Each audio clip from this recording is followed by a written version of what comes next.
విష్ణు గారు చెప్పండి, ఇది చాలా కీలకమైన తీర్పు కదా. క్రైస్తవంలోకి మారితే ఎస్సీ హోదా రద్దు అవుతుందంటున్నారు. వారికే ఎస్సీ ఎస్టీ అట్రాసిటీ చట్టం కూడా వర్తిస్తుందని కీలకమైన తీర్పు సుప్రీంకోర్టు ఇచ్చిన ప్రభావం ఏ మేరకు ఎలా ఉండొచ్చు అనుకుంటున్నారు?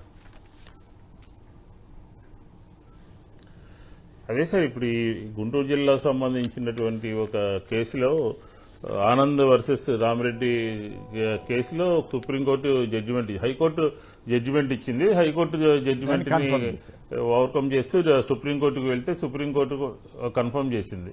అది వాస్తవమే, ఎందుకంటే 1950 రాజ్యాంగ చట్ట ప్రకారం తర్వాత అసలు రాష్ట్ర ప్రభుత్వం 1977 ఆగస్టు 30వ తారీఖున 341 జీవో కూడా ఇష్యూ చేసింది. ఎవరైతే క్రైస్తవత్వంలోకి మారుతారో ఎస్సీ హోదా వర్తించదు, అలాగే వాళ్ళకి సంబంధించినటువంటి రిజర్వేషన్స్ కానీ, వాళ్ళకి సంబంధించినటువంటి దళితులకు ఉండేటటువంటి రక్షణ చట్టం కానీ ఇదేది వర్తించదు అని చెప్పి క్లియర్గా ఆ రోజే జీవో ఇష్యూ చేయడం జరిగింది. ఆ జీవోని బేస్ చేసుకుని హైకోర్టు కానీ, హైకోర్టుకి సంబంధించి సుప్రీంకోర్టు కానీ తీర్పు ఇవ్వడం జరిగింది. ఇది ఒక క్లారిటీ రావడం ఇది ఒక మంచి పరిణామం అనమాట. ఎందుకంటే ఈ రకమైనటువంటి దీనికి సంబంధించినటువంటి వాళ్ళందరూ కూడా క్రైస్తవంలో ఉన్నటువంటి వాళ్ళు అటు వెళ్ళినప్పుడు ఏర్పడేటటువంటి పరిణామాలన్నీ కూడా సుప్రీంకోర్టు జడ్జిమెంట్ బట్టి రాబోయే రోజుల్లో ఒక క్లియర్గా మనకు అర్థమవుతుంది. ఎక్కడ కూడా అధికార దుర్వినియోగం కానీ, చట్టాన్ని దుర్వినియోగం చేసుకోవడం కానీ ఇలాంటిది సాధ్యపడదు. కాబట్టి సుప్రీంకోర్టు ఇచ్చినటువంటి దీన్ని స్వాగతించాల్సినటువంటి అవసరం ఉంది. ఒక వివరణ అనేది ఒక క్లియర్గా ఒక కేసులో దానికి సంబంధించినటువంటి జరిగినటువంటి పరిస్థితుల్లో ఒక వివరణ రూపంలో సుప్రీంకోర్టు చెప్పింది కాబట్టి దాన్ని అందరూ కూడా పాటించాల్సినటువంటి అవసరం సందర్భం ఏర్పడింది. తిలక్ గారు, దీని మీద సరే కోర్టు చాలా స్పష్టంగా చెప్పింది కాబట్టి ఇది ఫాలో అవ్వాల్సిందే. ప్రభుత్వానికి కూడా క్లారిటీ ఉంది, ఇప్పుడు తప్పించుకోవడానికి లేదు. అయితే చాలా కాలంగా ఒక డిమాండ్ ఉంది, క్రిస్టియానిటీలో చేరినటువంటి ఎస్సీలను కూడా ఎస్సీలుగా గుర్తించాలనే డిమాండ్ కూడా నడుస్తుంది, ఉద్యమం రూపంలో నడుస్తుంది. అది ఏమవుతుంది, ఇప్పుడు పొలిటికల్ గా డెసిషన్ తీసుకోవాల్సింది. దాన్ని ఈ ఎలక్షన్ టైంలో, ఎలక్షన్ ముందు ఏమైనా డెసిషన్ తీసుకుంటారా చూడాలి. Right, okay. ఆర్టీడీకి ఎఫ్సిఆర్ఏ పునరుద్ధరణపై వైఎస్ జగన్ హర్షం. ప్రధాని మోడీ, హోంమంత్రి అమిత్ షాలకు ధన్యవాదాలు. ఈ విషయంలో చంద్రబాబు క్రెడిట్ చోరీకి పాల్పడడం ఆశ్చర్యంగా ఉంది. చంద్రబాబు పట్టించుకోకపోవడం వల్లే ఆర్టీడీకి పర్మిషన్ల రెన్యువల్లో జాప్యం. అందువల్లే వైఎస్ఆర్సీపీతో సహా ప్రజా సంఘాల ఆధ్వర్యంలో ప్రజలు ఉద్యమించారు. ఆర్టీడీ అనే ఒక పెద్ద సంస్థ, స్వచ్ఛంద సంస్థ, చాలామందికి సేవలు చేస్తోంది వైద్య రంగంలో కానీ ఇతరత్ర కానీ. దానికి ఫారిన్ నుంచి నిధులు రాకుండా కేంద్ర ప్రభుత్వం ఆదేశాలు ఇవ్వటం, దాని మీద వాళ్ళు కానీ ప్రజా సంఘాలు కానీ, తలారి రంగయ్య గారు, ఇతరత్ర వైసీపీ నేతలు కానీ, వెంకటరామిరెడ్డి గారు, వీళ్ళంతా కూడా కేంద్రాన్ని అభ్యర్థించడం, దాని మీద జగన్ గారు స్పందించడం, ఇవన్నీ జరిగిన నేపథ్యంలో ఇంత ఆందోళన జరిగిన తర్వాత ఇది కేంద్రం ఒప్పుకుంది. సో దీని క్రెడిట్ కూడా చంద్రబాబు గారు తీసుకుంటున్నారంటూ కథనాన్ని ఇచ్చారు. అది వాస్తవేనా విష్ణు గారు? సో ఆర్డీటీని పునరుద్ధరించినందుకు సంతోషమే, కానీ ఇప్పుడు మళ్ళీ నేను రోజు చూస్తూనే ఉన్నాను, అనంతపురంలో జరుగుతున్న నిత్యం ఆందోళన జరిగేది. వేల మంది ప్రజలు స్వచ్ఛందంగా ముందుకొచ్చి ఆ ర్యాలీల్లో వాటిలో పాల్గొనేవారు. అప్పుడు ప్రభుత్వం ఏం పట్టించుకోలేదు, కానీ ఇప్పుడు మాత్రం మేమే చేసామంటున్నారంట విష్ణు గారు.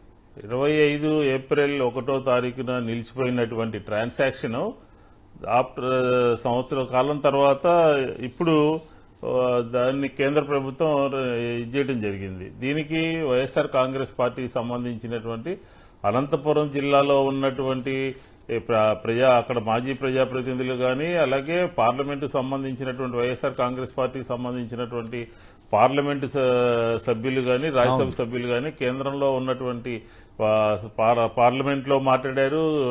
అక్కడ ఉన్నటువంటి కేంద్ర పెద్దల దగ్గరికి, హోంమంత్రి దగ్గరికి వెళ్ళారు, రిప్రజెంటేషన్స్ ఇచ్చారు, ఆందోళన చేశారు.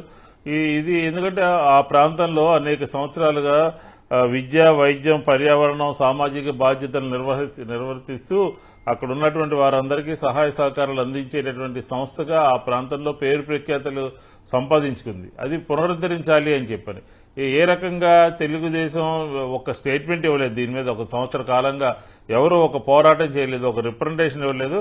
కానీ అధికారంలో ఉన్నటువంటి వారి దగ్గరికి, లోకేష్ దగ్గరికి అధ్యక్షుడిని పిలిపించుకుని ఒక ఫోటో తీసుకుని దీనికి లోకేష్ గారికి ఆ క్రెడిట్ అంతా కట్టబెట్టేటటువంటి ప్రయత్నం క్లియర్గా మనకి జరుగుతోంది, అర్థమైందనమాట. ఏ రకంగా మేము ఉన్నాము అని చెప్పి ఎప్పుడైనా బహిరంగంగా ఒక స్టేట్మెంట్ ఇచ్చారా?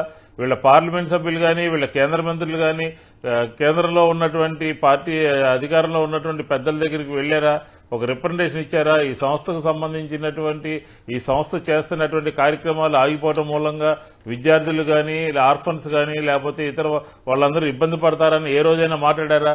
లేదు. కానీ చివరికి క్రెడిట్ చోరీకి మాత్రం ప్రయత్నం చేసి ఒక పత్రికలో ఫోటోతో రాయించుకున్నారు అనమాట. కాబట్టి ఇది ఈ 20 మాసాలుగా జగన్మోహన్ రెడ్డి గారి ప్రభుత్వంలో ప్రారంభించినటువంటి అంశాలు అన్నీ కూడా ఫలితాలు వచ్చినటువంటి సందర్భంలో మేమున్నాము అని చెప్పని ఈ ప్రభుత్వంలో చంద్రబాబు నాయుడు గారు కానీ, లేకపోతే లోకేష్ గారు కానీ పోయి క్రెడిట్ చోరీకి ప్రయత్నం చేస్తున్నారు. అదే నిన్న వైఎస్ జగన్మోహన్ రెడ్డి గారు ఎక్స్లో పోస్ట్ చేయడం జరిగిందనమాట. కాబట్టి ఖచ్చితంగా ఆంధ్రప్రదేశ్ ప్రజలకు కానీ, ఆ సంస్థ యజమానికి కానీ, అనంతపురం ప్రజలకు కానీ అందరికీ కూడా తెలిసినటువంటి విషయం ఏంటంటే, ఈ రకమైనటువంటి పేరు ప్రఖ్యాతులు వస్తున్నటువంటి సందర్భంలో చంద్రబాబు నాయుడు గారు, లోకేష్ గారు మాకు వాళ్ళ అకౌంట్లో క్రెడిట్ వేసుకోవాలని ప్రయత్నం చేస్తున్నారు. ఇది పూర్తిగా క్రెడిట్ చోరీకి ఒక ఈ మధ్య కాలంలో జరిగినటువంటి దానికి ఒక లేటెస్ట్ ఉదాహరణ అని చెప్పొచ్చు. రైట్. ఆర్డిటి అంటే రూరల్ డెవలప్మెంట్ ట్రస్ట్. ఆ ట్రస్ట్ ద్వారా విదేశాల నుంచి కానీ ఇతరత్ర కానీ విరాళాలు వస్తుంటే వాటికి ఆపారు ఏదో అనుమానాలు వచ్చి. కానీ అది కరెక్ట్ కాదు, ఇది బాగా ప్రజాసేవ చేస్తోందని అనంతపురం జిల్లా ప్రజలకు సేవలు అందిస్తున్న నేపథ్యంలో కేంద్రం మళ్ళీ అనుమతి ఇవ్వడం అందరూ హర్షిస్తున్నారు. రైట్. ఆత్మహత్యాయత్నానికి పాల్పడిన రైతు మృతి. సీఎం చంద్రబాబు ప్రాతినిధ్యం వహిస్తున్న కుప్పంలో విమానాశ్రయానికి భూసేకరణ. సాగు చేసుకుని బతుకుతున్న భూమిని తీసుకుంటే ఎలా అంటూ రైతు వెంకటప్ప ఆవేదన. 11 రోజుల కిందట ఆత్మహత్యాయత్నం. ఆసుపత్రిలో చికిత్స పొందుతూ మరణించారు. కుప్పంలో జరిగింది. అయితే కుప్పం ఎయిర్పోర్ట్కి కేంద్రం క్లీన్ సిగ్నల్ అక్కడికో ఎయిర్పోర్ట్ ఎందుకని అడిగిందని సోషల్ మీడియాలో ప్రచారం జరుగుతుంది. మరి అది నిజమో కాదో తెలియదు. బట్ మరి భూసేకరణ జరుగుతున్నట్లుగానే అనుకోవాలా మరి ఏంటో, నిజంగా అక్కడ మరి విమానాశ్రయం పెడితే ఎంతవరకు లాభం అనేది చూడాలి. రైట్. ఏమంటారు విష్ణు గారు? ఏమన్నా మాట్లాడారు? ఇక్కడ ఒక విషయం సార్ ప్లీజ్. ఈ ప్రభుత్వం వచ్చిన తర్వాత 2024-25లో దాదాపుగా 150 మంది రైతులు ఆత్మహత్య చేసుకున్నారు.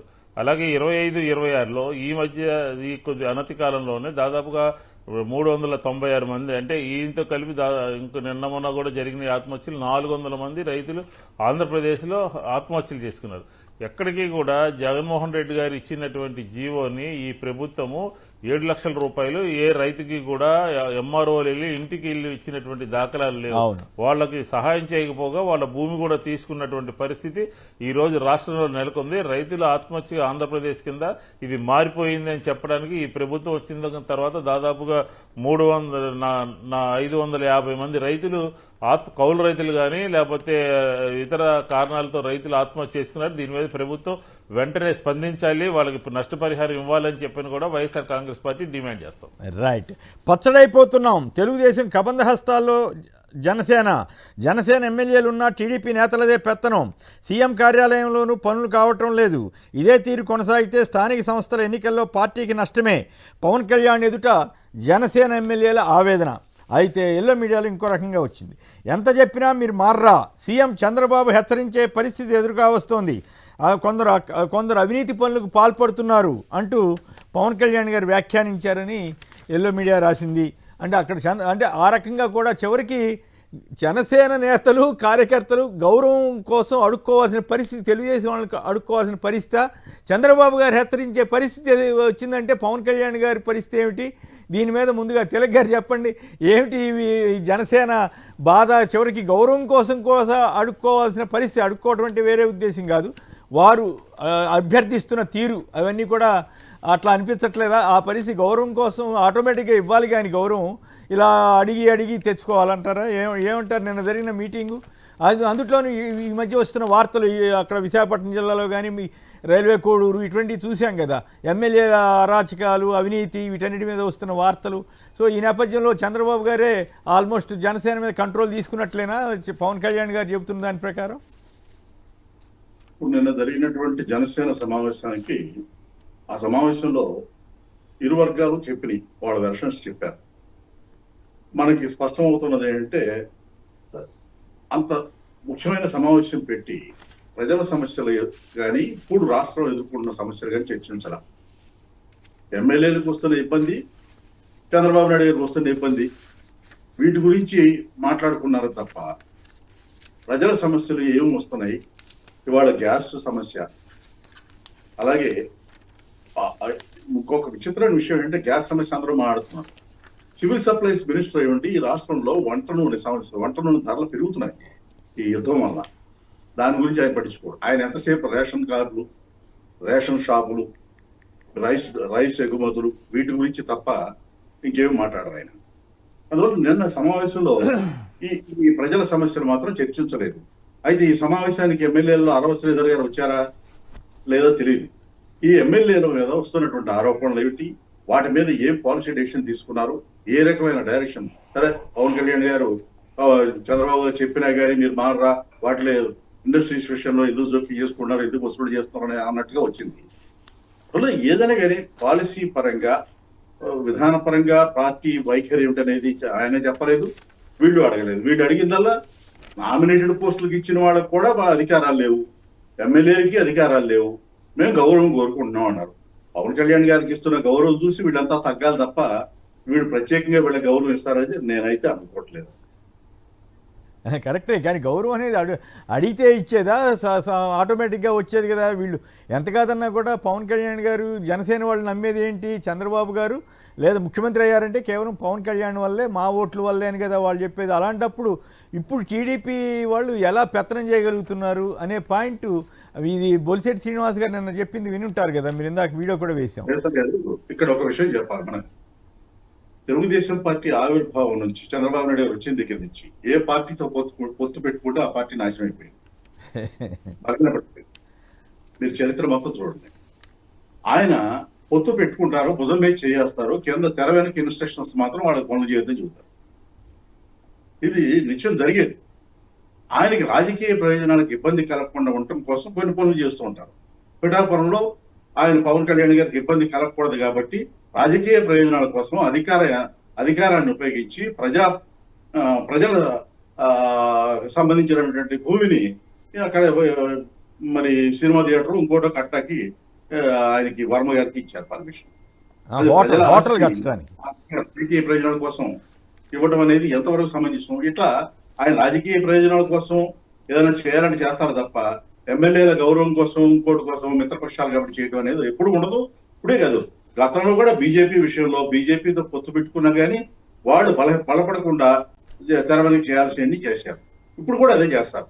అంతకు మించి మరో రకంగా జరుగుతుందని జనసేన వాళ్ళు అనుకుంటే అది వాళ్ళ భ్రమ మాత్రం. అంటే అట్టే కాదుగా, జనసేన కార్యకర్తలు కానండి, ఎమ్మెల్యేలు కానండి, కొంతమంది నాయకులు కానండి, ఆత్మగౌరవం అనేది కూడా ఉంటుంది కదా. అది ఉండట్లేదు, అవమానాలు పాలవుతున్నాం అని చెప్పే కదా కొంతమంది రాజీనామా చేస్తున్నారు, కొంతమంది సర్దుకుని ఉంటున్నారు. అది వేరే కదా. నిన్న మొన్న ఆయన ఎవరో గాదే ఆయన ఎవరో వెంకటేశ్వరరావు ఎవరు చిరంజీవి గారి ఇష్యూలో కూడా తెలుగుదేశం వాళ్ళు మరి ఎవరు చేశారో దుష్ప్రచారం చేస్తున్నారంటూ ఆయన ఆవేదన వ్యక్తం చేసిన తీరు వింటే అది పరోక్షంగా తెలుగుదేశాన్ని విమర్శించినట్లుగానే అనిపిస్తోంది. అయినప్పటికి కూడా పవన్ కళ్యాణ్ గారు ఆయన చూడండి, చంద్రబాబు గారిని దార్శనికుడు, దురంధరుడు, దురంధర్ సినిమాని దృష్టిలో పెట్టుకున్నది దురంధరుడు చంద్రబాబుని పొగిడారంట.